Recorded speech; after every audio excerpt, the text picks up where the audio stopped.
Dia agitadíssimo no Gigante da Colina. Vamos fazer um resumo sobre tudo o que aconteceu.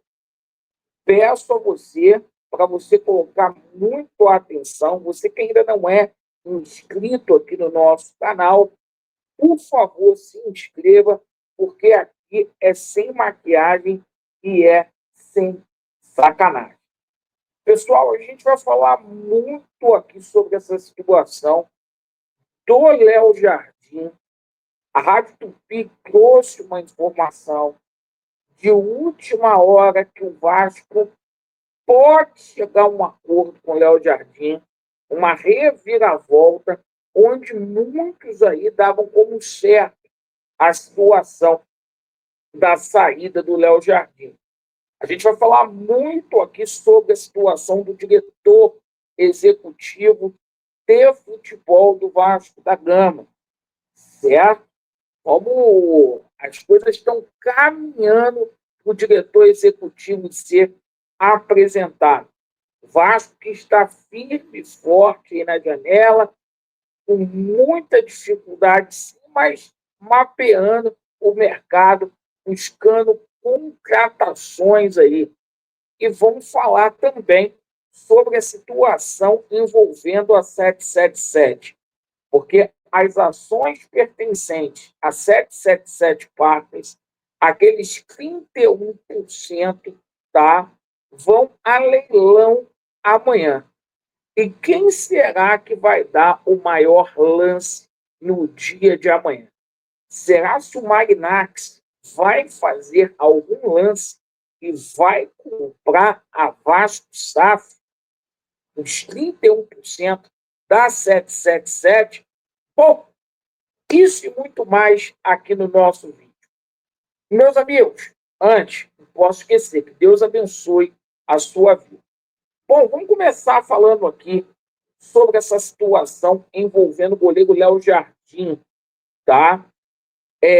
Muitos davam essa situação do Léo Jardim como sacramentada, como se o Léo Jardim já tivesse saído do Vasco. Eu estou tratando esse assunto com muita cautela, tá? Porque até agora a gente não teve posicionamento oficial nenhum do Léo Jardim e também do empresário do Léo Jardim, do Paulo Pitombeiro. O que a gente teve foram notícias da imprensa, tá? E também alguma coisa que o Vasco falou.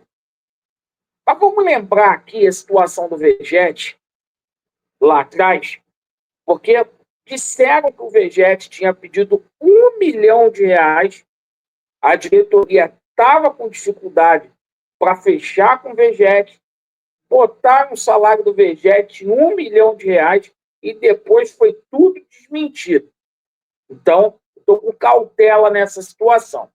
Mas houve uma informação da Rádio Tupi hoje que chamou muito a atenção, onde o Vasco da Gama está muito confiante que vai fazer a renovação, a extensão com o Léo Jardim até 2030. E vamos tomar cuidado, porque o contrato do Léo Jardim já está automaticamente renovado até 2026, até dezembro. A multa rescisória do contrato do Léo Jardim é de R$ 40 milhões, segundo foi publicado ontem. Então, a situação é a seguinte, ó, segundo a Rádio Tupi, o Vasco mantém o otimismo e o Vasco está aqui, quer fazer a renovação de contrato. A expectativa é que as partes cheguem a um denominador comum até a disputa da Copa do Mundo dos clubes, né? Que começa no dia 14, tá?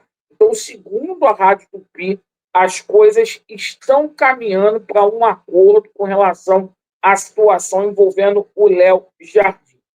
Pois bem, a gente fala agora sobre a situação do diretor executivo de futebol, tá?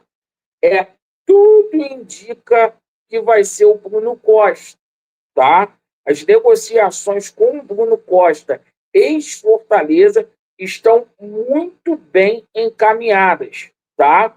Agora, essa diretoria do Vasco aí, a gente só acredita depois que a situação tiver sacramentada. Mas a situação é a seguinte: o Bruno Costa está muito próximo de ser anunciado.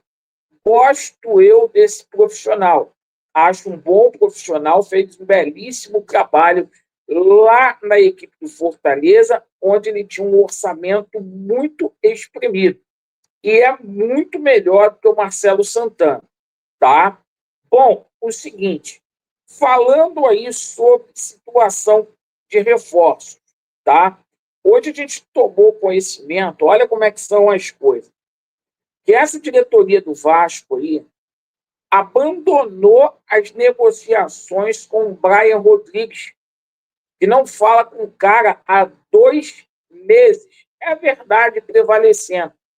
Por isso que eu estou falando para vocês, cautela nessa situação do Léo Jardim, porque a diretoria está com dificuldade para poder renovar e simplesmente aí está fazendo a mesma coisa que aconteceu com o Vegete. O Vegete é mercenário, isso, aquilo, 1 milhão. O Vegete ficou por menos. Calma. Bom, sobre a situação aí do Bosquilha. O empresário do Bosquilha falou que o Bosquilha não foi procurado pelo Vasco da Gama. E o seguinte, eu estou vendo o processo de contratação do Vasco muito lento. O Vasco tem que anunciar esse diretor executivo de futebol o mais rápido possível, mas há quem diga aí que o Vasco já está fechado com 2 jogadores aí. Vamos aguardar. A situação é a seguinte, as ações da 777 Partners leiloadas amanhã, certo? E muita expectativa, é uma oportunidade de mercado esplêndida para quem quer fazer investimento, tá? Porque como essa situação está indo a leilão através aí da justiça norte-americana, há uma segurança para poder comprar, tá? Até porque esses 31% é da 777, por mais que o Vasco diga aí que quer reaver as ações aí, a gente sabe que esse contrato foi firmado fora do país e prevalece a legislação lá dos Estados Unidos. Então, a situação é a seguinte, meu amigo, amanhã, quem sabe a gente não tem aí o Marinax fazendo uma oferta ou outro investidor sério por esses 31%. Na parte da noite, eu vou dizer aqui o que isso vai implicar aí ao clube associativo, mas coloca uma pressão, porque se vir um investidor sério e comprar esses 31% aí, certo? Vai colocar uma pressão muito grande aí do Pedro Paulo, para o Pedro Paulo vender. Vamos colocar a atenção nisso.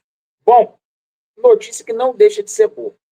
E eu já disse aqui, o Vasco ficar na mão de picareta e o Vasco ter a possibilidade de ter um investidor, porque dono o Vasco já tem, que é esses amarelos.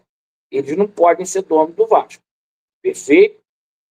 Enquanto essas eleições forem desse jeito, eles vão continuar lá e a gente precisa de uma saída. Na parte da noite, a gente vai explicar tudo o que vai acontecer amanhã lá em Nova York. Agradeço pela sua atenção. Vasco neles e a verdade prevalecerá. Valeu!